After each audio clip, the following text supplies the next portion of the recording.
Lokasi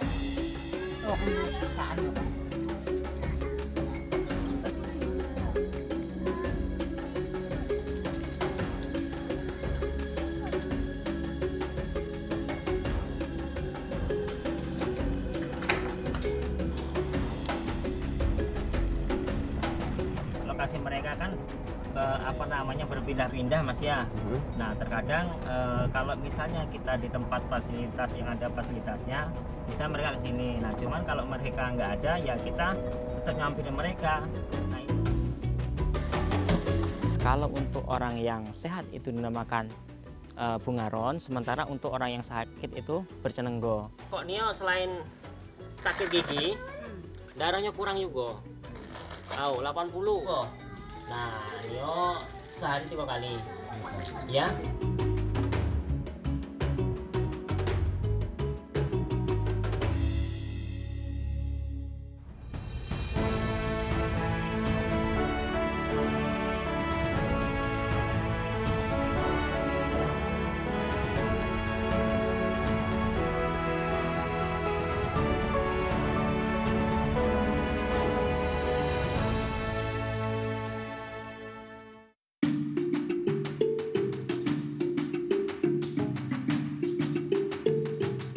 Piado rimba, piado bungo. Piado bungo, piado dewo. Hopi ado rimba. Hopi ado dewo. Begitulah prinsip hidup yang dipegang oleh suku anak dalam, khususnya bagi orang rimba. Secara harfiah, kalimat tersebut menunjukkan bagaimana ketergantungan hidup orang rimba dengan hutan yang tak bisa dipisahkan. Hampir seluruh orang rimba hingga saat ini masih menganut paham animisme.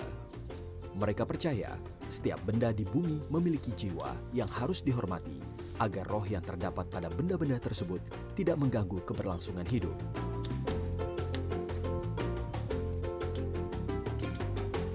Jumlah populasi orang rimba berkisar 5.270 orang. Mereka tersebar di 6 kabupaten yang terdapat di Provinsi Jambi dan sebagian kecil wilayah di Provinsi Riau dan Sumatera Barat.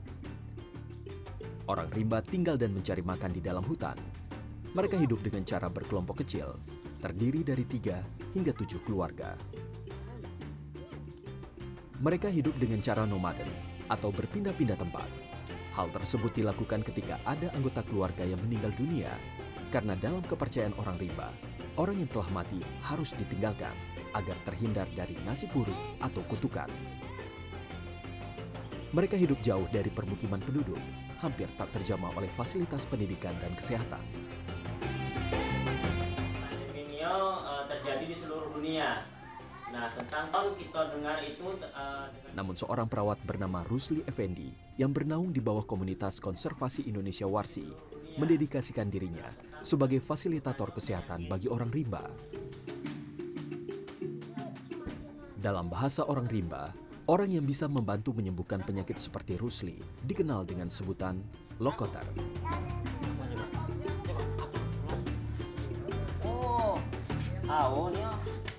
Nama saya Rusli Effendi, profesi saya sebagai perawat.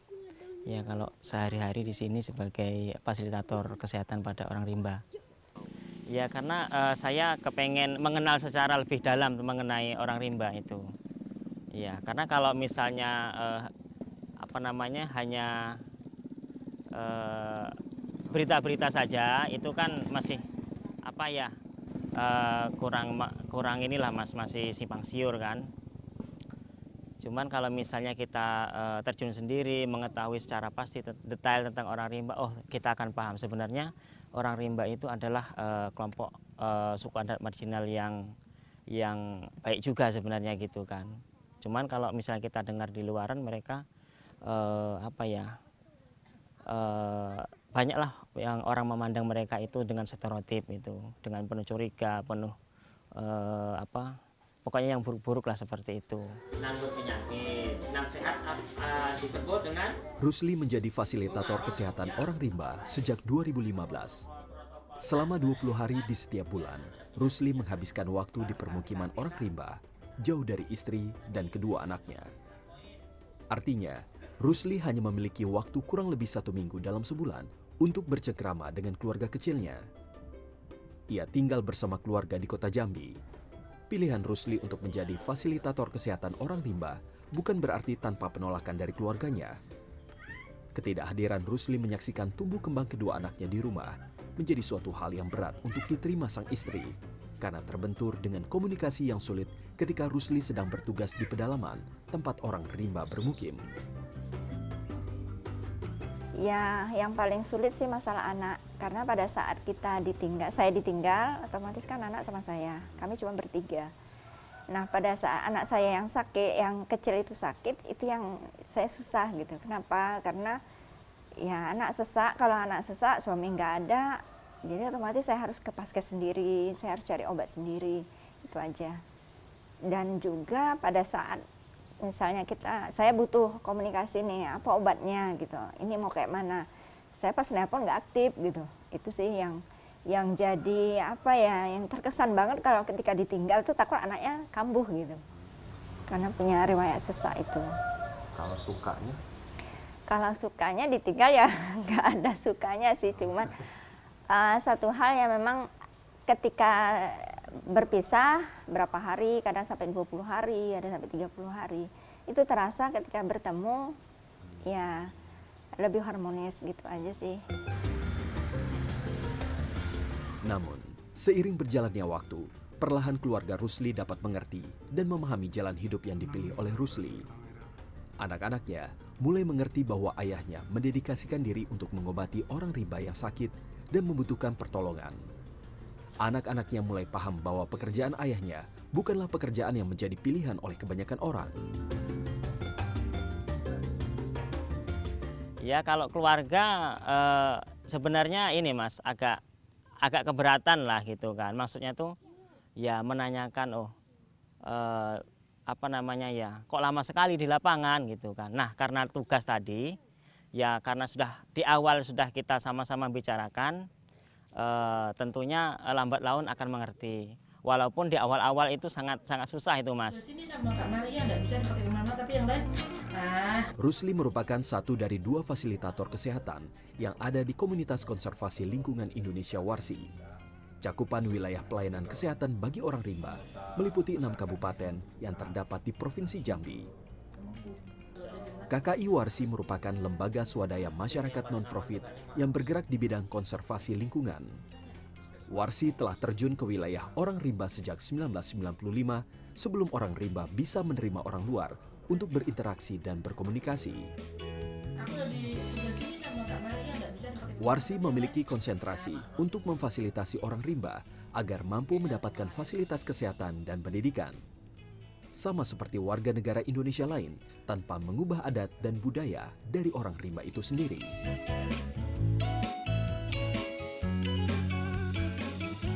Jadi bagi kami, kesehatan itu adalah hak dasar dari masyarakat, seluruh warga negara Indonesia. Ya, dan berarti semua masyarakat harus mendapatkan pelayanan yang sama gitu, dengan tingkat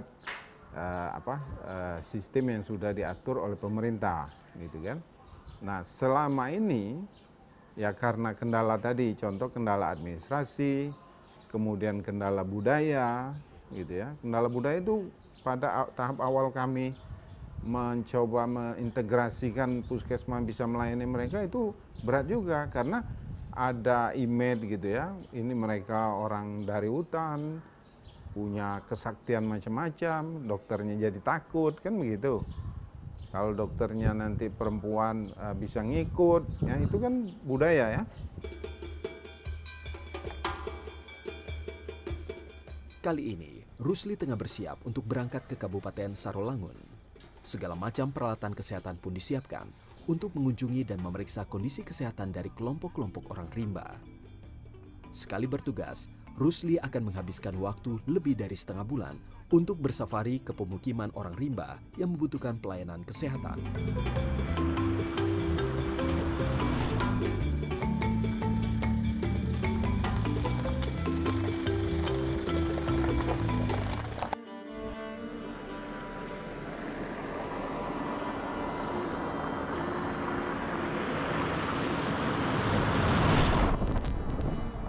pindah Mas ya.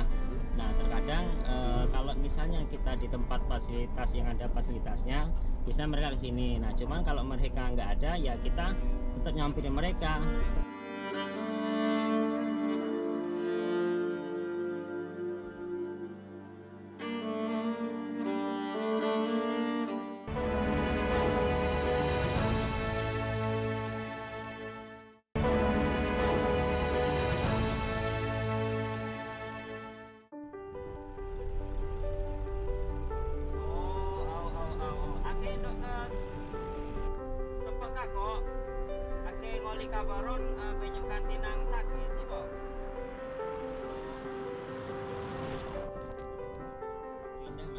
Kini, Rusli menuju salah satu permukiman orang rimba. Sarolangun merupakan kawasan dengan populasi orang rimba tertinggi di Provinsi Jambi. Jumlah orang rimba di Kabupaten Sarolangun mencapai lebih dari 2.000 orang atau sekitar 42% dari jumlah populasi orang rimba. Jaraknya sekitar 200 km dari pusat kota Jambi. Dengan waktu tempuh sekitar 6 hingga 7 jam perjalanan menggunakan kendaraan roda 4. Kontur jalan yang berlubang dapat menambah waktu tempuh Rusli menuju lokasi permukiman orang rimba. Kesusahan kita karena mereka berpindah-pindah. 6 hingga 7 jam perjalanan tersebut belum termasuk waktu tempuh Rusli jika harus berjalan kaki di tengah hutan.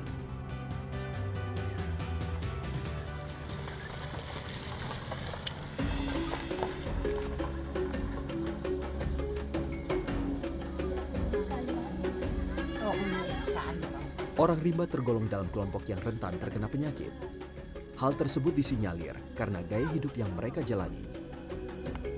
Penyakit umum yang kerap ditemukan pada orang rimba, mulai dari batuk flu hingga hepatitis dan malaria.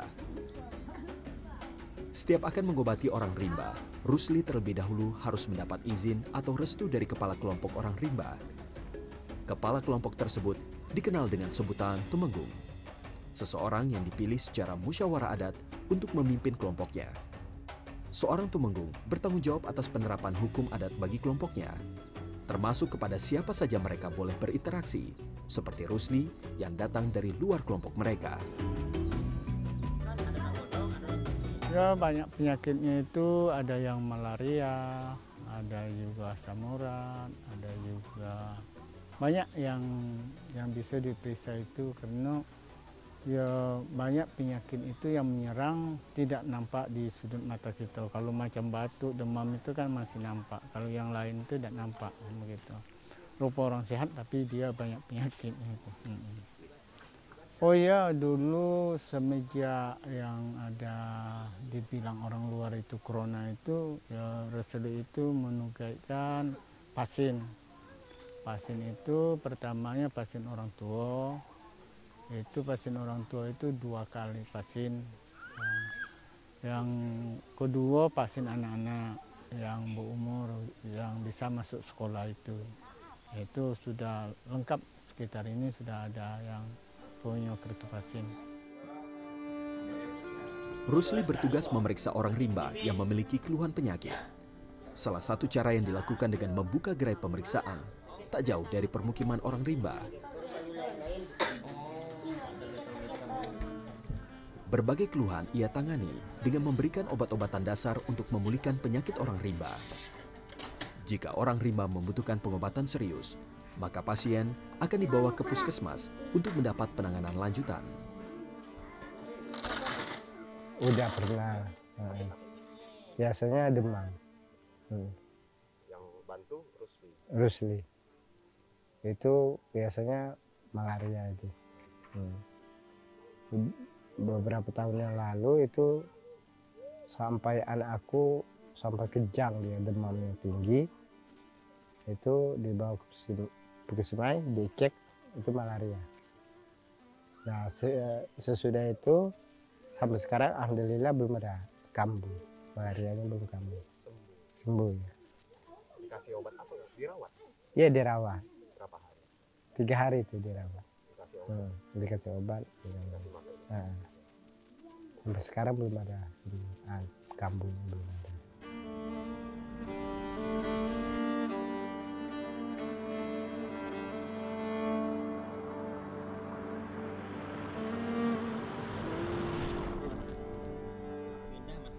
Terkadang, Rusli juga mengunjungi kediaman orang rimba jika mereka tak berkesempatan untuk datang ke gerai pemeriksaan. Orang rimba hidup bersama kelompok kecil yang biasanya berjarak tak jauh dengan kelompok orang rimba lain. Berarti selain Mas Rusli disamperin sama suku anak dalam itu, Mas Rusli juga nyamperin gitu, door to door? Iya Mas, kan kegiatan kita kan pelayanan kesehatan ini Mas.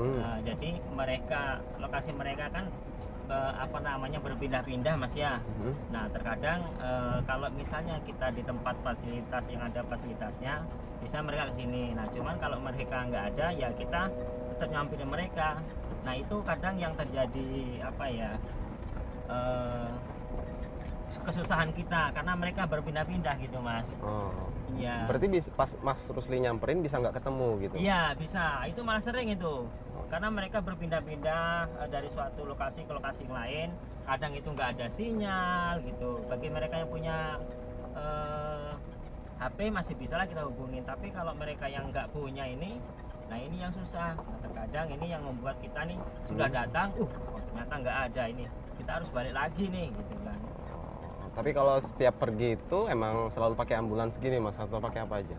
Kalau pas untuk kegiatan ke lapangan biasanya kita menggunakan ambulan nih, misalnya ada pasien yang sakit yang memerlukan rujukan gitu kan, yang kita menjemput misalnya untuk mengantar pasien pulang, terus untuk mengakses lokasi-lokasi yang jauh Mas, karena kan kita ketahui orang rimba ini kan berada di dalam hutan itu Mas. Jadi kalau misalnya kendaraan tidak double itu yang agak susah. Nah kebetulan kendaraan ini kita nih double, jadi bisa dibawa ke pelosok-pelosok gitulah Mas. Gitu. Kalau medan atau aksesnya itu udah cuman jalan setapak gitu Mas, berarti pakai apa? Jalan apa? Iya biasanya kalau kita ke lapangan itu kan selain membawa kendaraan mobil, bisa kita juga mengendarakan sepeda motor itu Mas. Nah kalau misalnya jalannya kecil, kita prediksi kecil, nah itu kita gunakan sepeda motor kalau selagi bisa. Kalau enggak itu ya kita jalan kaki. Ini pengalaman saya jalan kaki ya pernah 2 malam nih Mas, nginap sehari, besok 2 hari 1 malam itu perjalanan di lapangan untuk mengunjungi mereka gitu. Sambil bawa peralatan obat-obatan peralatan kesehatan. Berarti sampai kayak di sini nih Mas ya, mau ke sini. Iya, nah ini kita mengunjungi satu lokasi yang tadi kita pelayan kesehatan mereka nggak datang. Nah, coba kita samperin. Nah itu ada kakok-kakok itu yang lagi sedang berada di rumah. Kebetulan kita kan di lokasi orang rimba yang ini yang di pemukiman ini, yang ada di pemukiman. Nah biasanya kita yang nomaden itu kan, yang mereka sering berpindah. Oke Mas, kita boleh lihat. Halo. Apa kegiatan sehari ini? Ngurus ladang. Oh, ngurus ladang. Ada ladang. Tak sedikit orang rimba mendapatkan rumah semi permanen sebagai tempat tinggal dari pemerintah. Namun dengan kebiasaan gaya hidup yang berpindah-pindah, rumah-rumah tersebut hanya menjadi tempat singgah sementara bagi orang rimba. Orang rimba yang tinggal di lokasi seperti ini biasanya tak jauh dari pedesaan. Hal ini memudahkan mereka pergi ke pasar untuk menjual hasil tanam atau buruan mereka. Kurang juga. 80. Nah, yo sehari 3 kali. Ya. Nah. Kan ini artinya untuk kejeronya ya. Apa namanya? Banyak minum air putih. Pak Tenggane, betuk itu ada sampai keluar darah ya? Yang kemarin?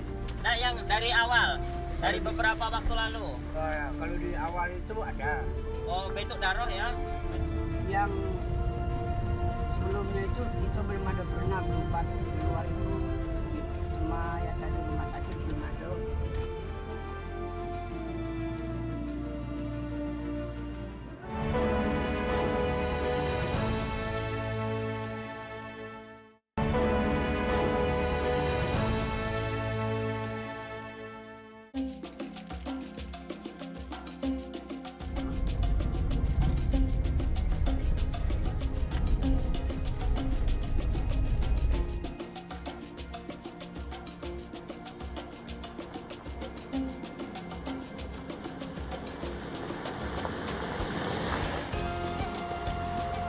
Selain menjangkau orang rimba yang tinggal tak jauh dari pedesaan, Rusli juga mendatangi orang rimba yang tinggal di kawasan perkebunan. Alih fungsi hutan menjadi perkebunan, memaksa orang rimba harus tinggal di kawasan perkebunan seperti ini. Perubahan lingkungan seperti ini turut menjadi faktor yang menggerus persediaan dan lahan orang rimba mencari makan. Akibat dari hal tersebut, lagi-lagi berdampak terhadap kesehatan. Lagi apa?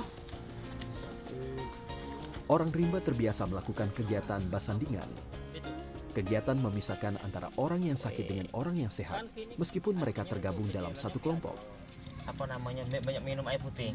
Hal ini mirip seperti konsep social distancing yang diterapkan masyarakat modern saat menghadapi pandemi COVID-19. Perbedaannya, kebiasaan basandingan bagi orang rimba merupakan kegiatan turun-temurun dari nenek moyang mereka yang sudah dilakukan sejak ratusan tahun yang lalu. Habis dari sini tadi ke sini lagi, Mas? Iya, kita ke beberapa lokasi. Jadi Mas Rusli ini habis memeriksa satu orang rimba yang sedang sakit dan akan lanjut ke memeriksakan orang rimba yang sakit ke titik selanjutnya.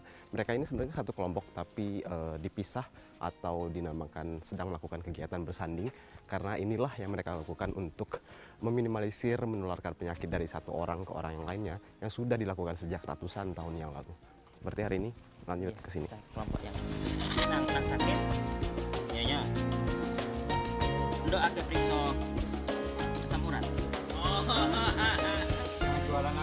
Kalau untuk orang yang sehat itu dinamakan bungaron, sementara untuk orang yang sakit itu bercenenggo. Nah, di sini pun dalam pelaksanaannya antara orang yang sehat pun itu kadang masih ada jarak. Kalau misalnya mereka beda kelompok ya. Nah, jadi mereka itu tetaplah menjaga tadi. Misalnya ini ada orang luar nih mau masuk kelompok mereka itu diasingkan dulu lah ibaratnya gitu. Mereka disingkirkan dulu beberapa hari. Kalau misalnya mereka itu tidak terjadi apa-apa atau tidak sakit, mereka baru boleh berkumpul gitu. Pak Tenggane, betuk itu ada sampai keluar darah ya? Yang kemarin? Nah, yang dari awal. Dari beberapa waktu lalu. Pandemi COVID-19 juga turut berdampak bagi kehidupan orang rimba. Selain pasien yang harus mendapatkan pengobatan lanjutan, orang rimba yang akan divaksin COVID juga dibawa ke puskesmas terdekat. Namun, jika masih membutuhkan penanganan lebih lanjut, tak jarang pengobatan akan dirujuk ke rumah sakit umum daerah di ibu kota kabupaten maupun provinsi. Ya, secara umum kami tidak membedakan antara masyarakat umum dengan SAD. Namun dalam pelayanan kesehatannya kan memang dia lebih khusus daripada yang umum karena dia ya secara dia kan belum begitu mengerti kan. Jadi kami harus menjelaskan dulu tindakan apa yang kami berikan, baru kami layani kan. Pada umumnya mereka pengennya dirawat karena di Kecamatan Heritam ini yang dianggap di rumah sakit cuma Puskesmas Tangkapau. Jadi di Jernih ada puskesmas tapi dia tidak menganggap itu rumah sakit. Dia bilang di rumah sakit ada rumah Tangkapau. Masalah lain bagi orang rimba adalah administrasi kependudukan. Disinilah peran lain dari Rusli sebagai fasilitator kesehatan. Rusli membantu orang rimba mengurus administrasi di fasilitas kesehatan. Selama ratusan tahun eksistensi suku anak dalam, mereka baru mendapatkan nomor induk kependudukan pada pertengahan tahun 2020. Salah satu pendorongnya adalah kebutuhan untuk mendata orang rimba yang akan divaksin dan menerima bantuan dari pemerintah akibat pandemi COVID-19. Administrasi kependudukan juga menjadi salah satu perhatian Warsi terhadap kebutuhan orang rimba agar mempermudah mereka untuk mengakses fasilitas kesehatan. Nah, dalam konteks kesehatan ini sekarang memang kita lebih mendorong karena perkembangan belakangan puskesmas kan sudah tidak hanya di kota kecamatan. Jadi dalam satu kecamatan sudah dibangun beberapa puskesmas gitu. Jadi kita mendorong pemerintah merekognisi bahwa kelompok orang rimba ini tidak dibatasi oleh sekat administrasi. Karena mereka adalah suku yang nomadik, semi nomadik ya. Jadi kalau mereka tercatat sebagai pasien di puskesmas A, kemudian mereka bergerak, mereka mengakses puskesmas B, maka sistem merekognisi itu. Jadi mereka diterima di puskesmas B walaupun tidak tercatat sebagai pasien rutinnya gitu.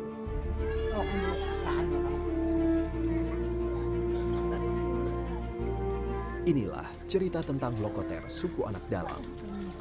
Perjuangan agar orang rimba mendapat pelayanan kesehatan yang layak seperti masyarakat pada umumnya. Upaya Rusli tak akan berarti tanpa ada kerjasama segala pihak. Karena kesehatan merupakan hak dasar yang harus didapatkan oleh warga negara. Harapan kami di sini terkait tentang orang rimba ini adalah tentang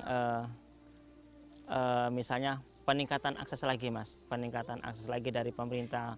Pada saat ini pemerintah itu telah cukup aktif memberikan layanan ke mereka gitu kan. Nah, namun di sini kan perlu ditambah lagi. Nah, ditambah lagi intensitasnya ke orang rimba gitu. Karena kan kita ketahui sendiri orang rimba ini kan mungkin mereka belum mengerti akan mengakses ke pelayanan kesehatan gitu kan. Nah, mereka masih butuh bimbingan secara kontinu lah gitu kan. Nah, jadi harapan kami pemerintah itu lebih memperhatikan lagi orang rimba gitu, Mas. Orang rimba menggantungkan hidupnya pada hutan.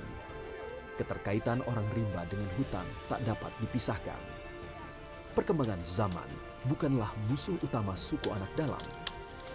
Memisahkan mereka dengan hutan adalah momok yang dapat menggerus keberadaan suku anak dalam.